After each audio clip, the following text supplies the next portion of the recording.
That didn't take long. Within days of being accused, though not yet formally charged, of funneling nearly $1 million from Albuquerque Public Schools to accounts and businesses she controlled, Representative Cheryl Williams Stapleton resigned her seat in the legislature.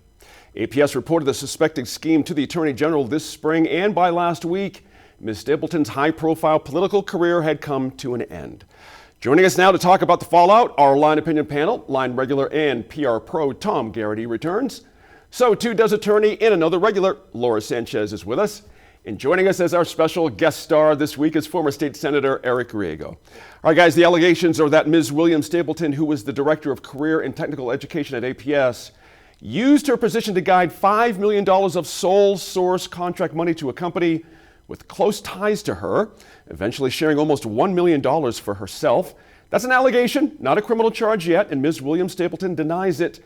But it seems she saw the writing on the wall. And Eric, are you surprised at how quickly she resigned? And what I mean by that is the language that's come out of her and her attorney after the resignation sounds like she wants to stand up and fight this thing. So why did she resign so quickly?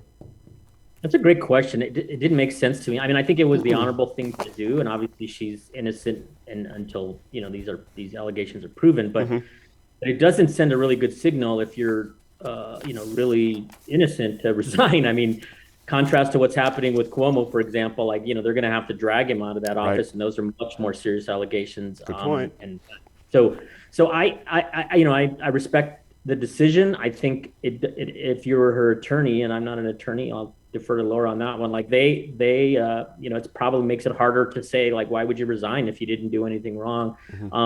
I've read the complaints and it looks pretty serious, pretty serious stuff. And I think I just want to make sure that this doesn't just become about her. I think the problem is, some real lack of oversight. I mean, we don't have the institutions, the laws in place that really hold not just legislators, but executive branch folks accountable to these kinds of ethics and corruption. And we're hearing multiple stories right now. There's, in the last few months, there have been 5 or 6 elected officials in both parties who have questionable sort of behavior and ties to companies and capital outlay and so on, and some of them will get investigated, some of them won't.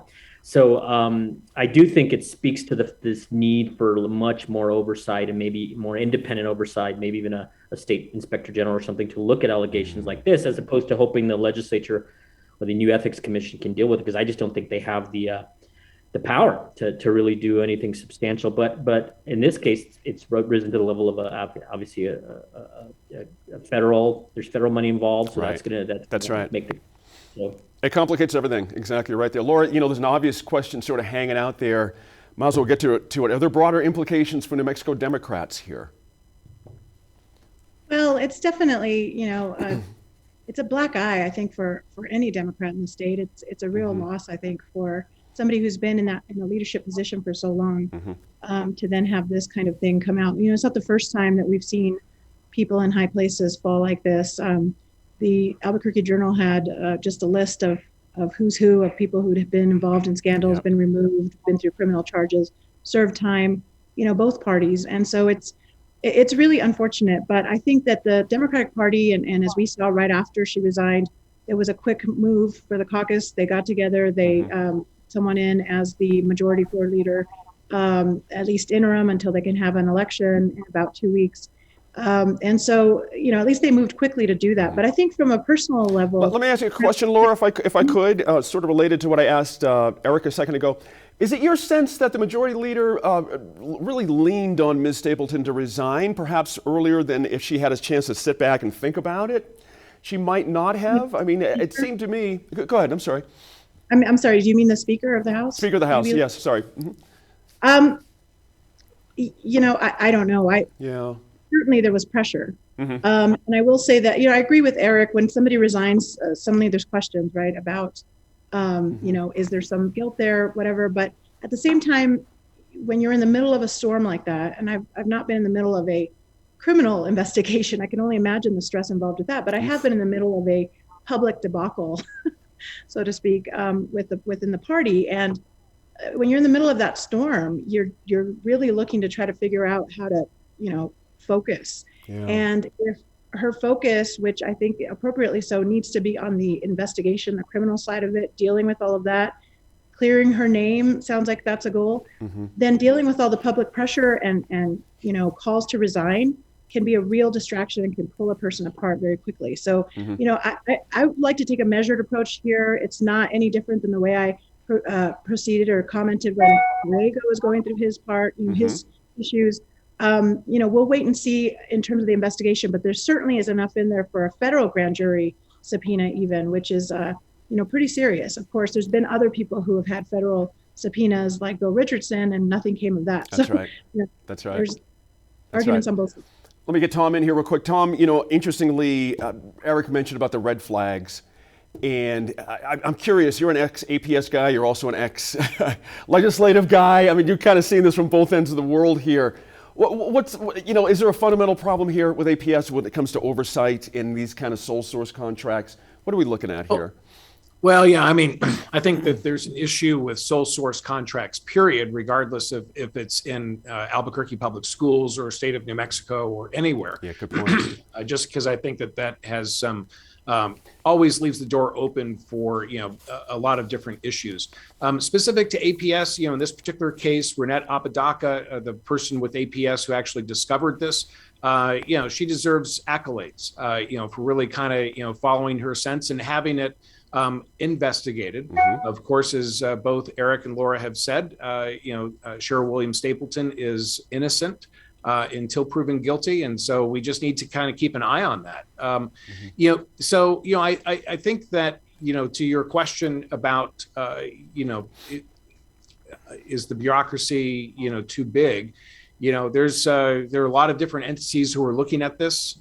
Supposedly everybody from the state attorney general to the United States government. So a lot of different entities taking a look at this. Right. Hey, Eric, how does APS come out of this? On the one hand, the alleged crimes went on for years, as we know now. On the other, the new superintendent, as you mentioned, Scott Elder, put his name to a letter requesting the AG's help. I'll add to that, we've got a bunch of folks at APS now on leave, as a matter of fact, been placed on leave. So who knows what's going to come out of that situation? So how does APS crawl back from this and say, you know what, guys, we've fixed this. We know exactly what's going on here. Well, I'm in the camp that says, lots of people like to pile onto APS and they've got their problems, but I think we have to have the institutions in place to really have some oversight. We have a state auditor whose job it is to oversee this kind of stuff at the local level. They audit state government, local governments. They audit school districts by statute. And so the question is, for everybody piling on APS now, is like, where was the oversight, right? Not just at APS, which obviously they brought it to the attention of the authorities, which I think was good and appropriate. But the question is, do we have the entities, the institutions in place to do this? And I don't think we do, because if we did, I think we would have caught this sooner. So, when I was on council in Albuquerque, we needed an inspector general because we had some of the same behavior happening in local government, and we created inspector general.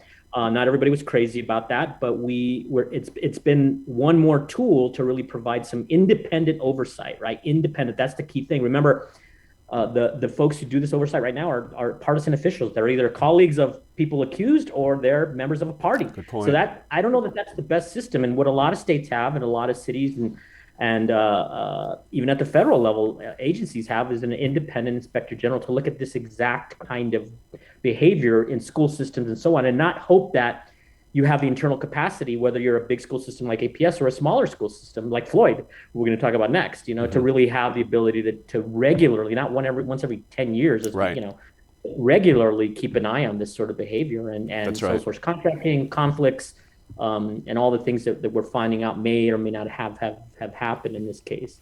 Tom, I got a tough one for you in less than a minute. Actually, we're going to move on. This group returns in a few minutes. I know what you're going to ask. That's all right. We had time there. We'll come back in a few minutes to talk about new restrictions and requirements for going back to work and school this fall.